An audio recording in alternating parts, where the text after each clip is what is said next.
Bonjour à tous, c'est Trip. Aujourd'hui, voilà, pour la première vidéo hors shorts, je vais vous parler de ma team et des persos que je recommande, des erreurs que moi j'ai faites ou que voilà qu'il ne faut pas faire.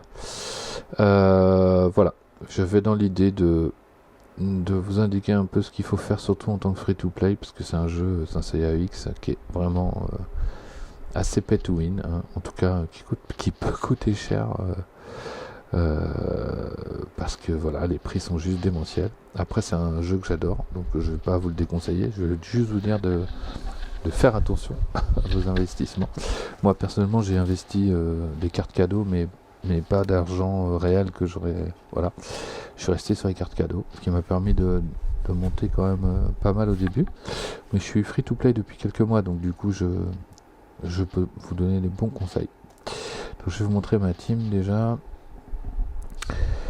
Ma team de perso aujourd'hui, voilà, le perso vraiment à privilégier sur le long terme pour les free-to-play comme pour les pay-to-win, c'est Camus du Verseau qui franchement est top. Si je regarde son éveil, ce qui est génial, c'est qu'il gèle deux personnages dès le niveau 1 de l'éveil. Et qui peut aller jusqu'à... attendez, j'ai ma souris qui déconne. Qui peut cibler jusqu'à 3 personnes aléatoires en 7 étoiles rouges. Et dès la première étoile rouge, il stun 2 ennemis aléatoires pendant 3 secondes. Bon, le top, c'est quand même d'arriver rapidement à 3 étoiles rouges pour l'avoir à 6 secondes, le gel de 2 ennemis. Alors, c'est de l'aléatoire, donc beaucoup de RNG, mais franchement, ça fait le café.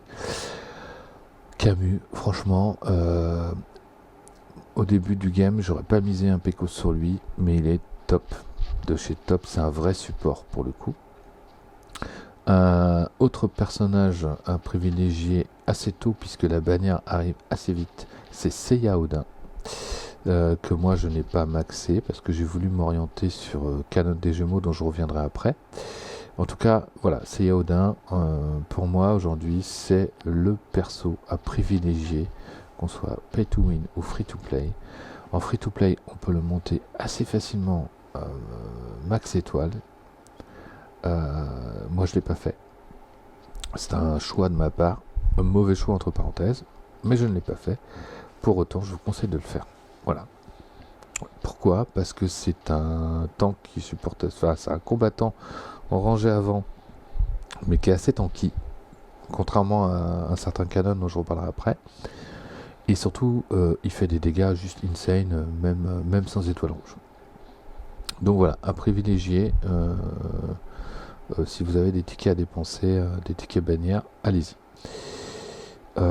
Canon, je vais en parler maintenant. Canon est un très bon personnage, mais... Alors, très bon personnage, pourquoi ? Il emmerde bien la team adverse, il envoie dans des autres dimensions, il fait un peu de dégâts, c'est quand même... Enfin, voilà, il est pas mauvais, il a une grosse mobilité, il fait chier, quelle que soit la ligne de l'adversaire, avant, milieu, back, il fait chier. Il est top là-dessus. Mais, c'est une chips, il est très très fragile pour un combattant de ligne avant. Pour moi, en tout cas... À l'usage, il est plus fragile qu'un Aiolia ou qu'un Seiya Odin, qui n'ont pas les mêmes étoiles, donc du coup, voilà, je trouve vraiment Canon assez décevant sur ce côté résistance. Donc du coup, à mon avis, à moins d'avoir une super team derrière, mais sinon, vaut mieux qu'il soit accompagné d'un autre combattant ou d'un autre tank sur la ligne avant. Voilà, ça c'est mon avis. Aiolia, il est top pendant les premiers mois de jeu. Moi, honnêtement, sur les 60 premiers jours d'ouverture de serveur, Aiolia, pour moi, était tier S, voire God. Bon, depuis, il est un peu redescendu, puisqu'il se fait piquer la place par Seiya, même par Canon. Après, il reste bon, attention, mais pas en main team, voilà. Bon. Personnage important... Mu est important. Alors c'est pareil, hein, c'est comme pour Canon. Oui, mais Mu il est important tant qu'il combatte avec Aiolia et Milo du Scorpion. Sorti de ça, il est un peu moins sympa quand même. Donc moi je le joue justement avec Aiolia et Milo, et du coup, bah, voilà, il est top. Mais sans Athena Exclamation, il est un peu moins sympa. Autre perso très intéressant, ou à mon avis, pour l'avoir haut, il faut cacher un peu, c'est le Poséidon. Pour moi, je le dis sans ambiguïté, Poséidon est actuellement le meilleur perso du jeu. Sur la globale. Sur la chinoise, je pense que c'est pas loin d'être le meilleur aussi. En tout cas, il est dans le top 3-4. Avec Thanos, Thanatos, Saga Spectre. Et puis Seiya Surpli. Pas Surpli, Seiya Tenue Divine. Voilà. Pour moi, Poséidon, c'est un must à avoir. Voilà. Donc, si vous avez des sous à dépenser ou vos tickets, n'hésitez pas à le dépenser dès maintenant dans Poséidon dès que la bannière sorte. C'est pas une erreur. Il est viable très très longtemps. Voilà. Ensuite, Seiya Sagittaire, c'est un très bon perso au début de game. Il envoie des dégâts de malade. Après, je trouve que il est plus dispensable sur la durée et par rapport à Seiya Sagi, il tient pas la comparaison. Donc voilà, c'est un bon perso. Donc si vous cachez au début de game, vous l'aurez facilement. Moi, je l'ai eu facilement. Il m'a bien aidé, je vais pas nier, mais c'est vrai que avec toutes les bannières qui sont arrivées après, il est vraiment dispensable. Voilà, donc focussez pas là-dessus. Saori, pour moi, est indispensable très longtemps. Elle buff, elle soigne, elle est vraiment top. C'est un des rares persos SR top. Peut-être avec June du Caméléon. Shaka est vraiment super, mais c'est vraiment dur de l'avoir. On peut l'avoir qu'en payant, donc voilà. Focussez pas là-dessus. Sirène Sorrento est top. C'est tout seul, alors c'est un peu le même cas que Mu du Bélier. Tout seul, Sorrento est moyen. Enfin voilà, c'est un A entre A et S. Je suis un peu dur hein, sur le A comme avec Mu. Je pense que c'est les persos S. Mais en tout cas, ce qui leur manque, c'est les synergies. Par contre, Sorrento, une fois qu'il est avec Poséidon, il est juste monumental. Voilà.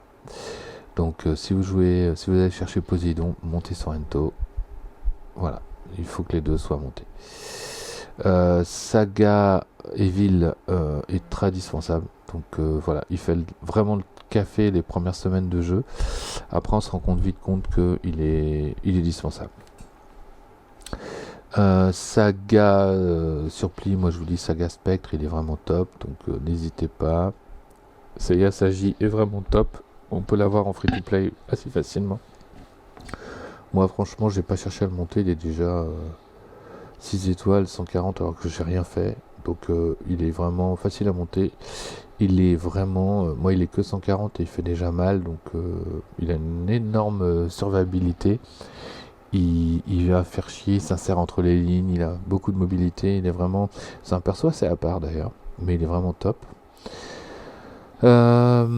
Aphrodite et Milo, c'est assez... Je veux faire un focus sur eux aussi parce que ils sont un peu mal aimés, on n'en parle pas trop, mais ils sont hyper importants, mais pas sur le PVP, sur le PVE. En PVE, Aphrodite et Milo envoient masse de dégâts. Donc si vous voulez être dans les tops sur les dégâts, bah, il faut monter ce genre de perso.